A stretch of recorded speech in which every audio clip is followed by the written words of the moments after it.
এর মধ্যে কিতাবুল ফিতান, অর্থাৎ কিয়ামতের পূর্বে যত রকম ফিতনা আর আজমাইশ আর যত রকম আলামত জাহির হবে সেইগুলোর একটা মুস্তাকিল বাব বর্ণনা করেছেন। কি কিয়ামত একবারে আসবে না, বিভিন্ন আলামত জাহির হবে, বিভিন্ন আলামত। তো খুব গৌর করলে দেখা যায় যে যে যে লাইনের দাওয়াত ছেড়ে যাবে ওই ওই লাইনের আলামত জাহির হবে। আজীব, যে যে দিনের যে যে জুজ বা দিনের যে যে পার্টের দাওয়াত বন্ধ হয়ে যাবে ওই ওই লাইনের আলামত জাহির হবে।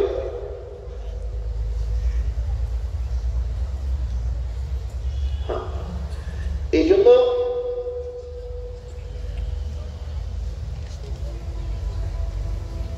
কিয়ামত হঠাৎ করে আসবে না, বরং কিয়ামতের পূর্বে মুসলমান দিনের বিভিন্ন লাইনের দাওয়াত ছেড়ে দেওয়ার কারণে বিভিন্ন লাইনের ক্ষতি আর বিভিন্ন লাইনের আলামত জাহির হবে। যেমন একটা হাদিসের মধ্যে এসেছে, ইযা তুখযাল ফাইউ দুআলা ওয়াল আমানাতু মাগনামা ওয়াজ যাকাতু মাগরামা ওয়া তু'ল্লিমা লিগায়রি الدين وأطاع الرجل امرأته وعق أمه وأدنى صديقه وأقصى أباه وظهرت القينات والمعازف وساد القبيلة فاسقهم وكان زعيم القوم يرذلهم وظهرت الأصوات في المساجد وشربت الخمور ولعن آخر هذه الأمة أولها فليرتقبوا عند ذلك ريحا حمراء والزلزلة وخسفا ومسخا وقذفا وآية تتابع كنظام بال قطع سلكه فتتابع أو كما قال عليه الصلاة والتسليم। कि যখন 15টা আলামত জাহির হবে, ইযা তুখযাল ফাইউ দুআলা, যখন গনিমত, যখন যাকাতের মালকে গনিমত মনে করা হবে বা বাইতুল মালকে বা সরকারি কোষাগারকে নিজের ব্যক্তিগত সম্পদ মনে করা হবে। ও যাকাতু ওয়াল আমানাতু মাগনামা, আমানতকে গনিমতের মাল বলে খেয়ে নেওয়া হবে। ও যাকাতু মাগরামা, আর যাকাতকে জরিমানা মনে করবে। এই লাইনগুলো কখন আসবে? প্রথম দুটোর ব্যাপারে খেয়াল করেন, কে সাহাবা কেমন ছিলেন, কে তারা আল্লাহ পাকের জাত ও সিফাতের দাওয়াত দিয়েছিলেন, তো বাইতুল মাল থেকে নিজের যে ভাতা, সেই ভাতার মধ্যে থেকে বিবি বাঁচিয়ে রেখেছেন উদ্বৃত্ত যেটুকু বাচ্চাদের জন্য, সেইটুকুও হিসাব করে বাইতুল মাল থেকে বাদ দিয়েছেন। আর আজকে ভাতা তো দূরের কথা, কে মুসলমান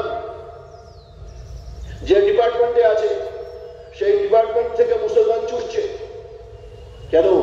কে এর বানানেওয়ালা আল্লাহ ভুলে গিয়েছে, আর এর চালানেওয়ালা আল্লাহ ভুলে গিয়েছে, এর পালনেওয়ালা আল্লাহ ভুলে গিয়েছে।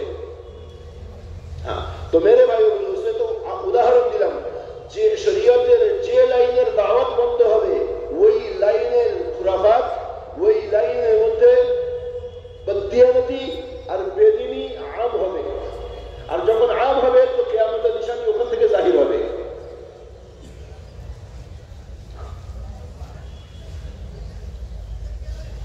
জি, যেমন ওলামারা লিখেছেন যে নামাজের মধ্যে থেকে উমুমি ভাবে খুশু খুজু যখন উঠে যাবে তো ইয়াদ রাখনা যে কিয়ামত করিব এসে গেছে।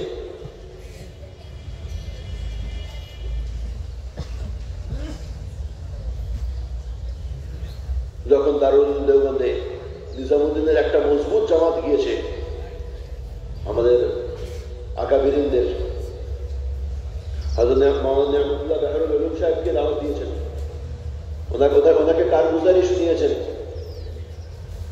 হযরত মাওলানা নেয়ামতুল্লাহ সাহেব বাহরুল উলুম উনি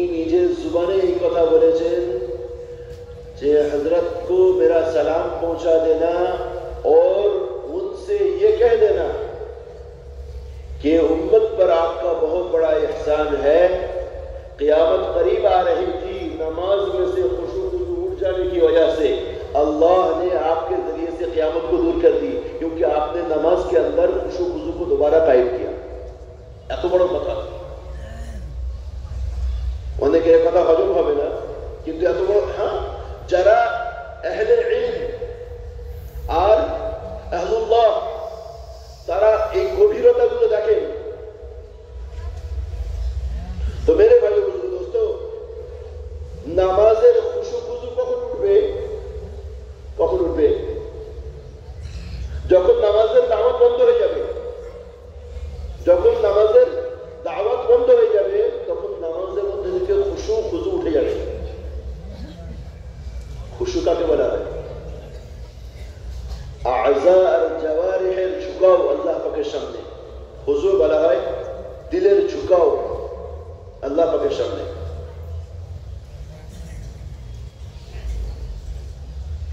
তো নামাজ বিগড়েছে কেন? তার কারণ নামাজের দ্বারাই আল্লাহ পাকের মহান সত্তা থেকে নেওয়ার কথা বলা বন্ধ হয়ে গিয়েছে। এই জন্য আমাদের হযরত বলেন कि नमाज को इसलिए बिगाड़ते हैं कि नमाज से पलने का यकीन नहीं है। नमाज से पलने का यकीन नहीं है, इसलिए नमाज को बिगाड़ते हैं। আপনারাই বলুন, আপনারাই বলুন, ইউরিয়া জায়গা যারা চাষ করেন একটু হাত তোলেন বজমার মধ্যে।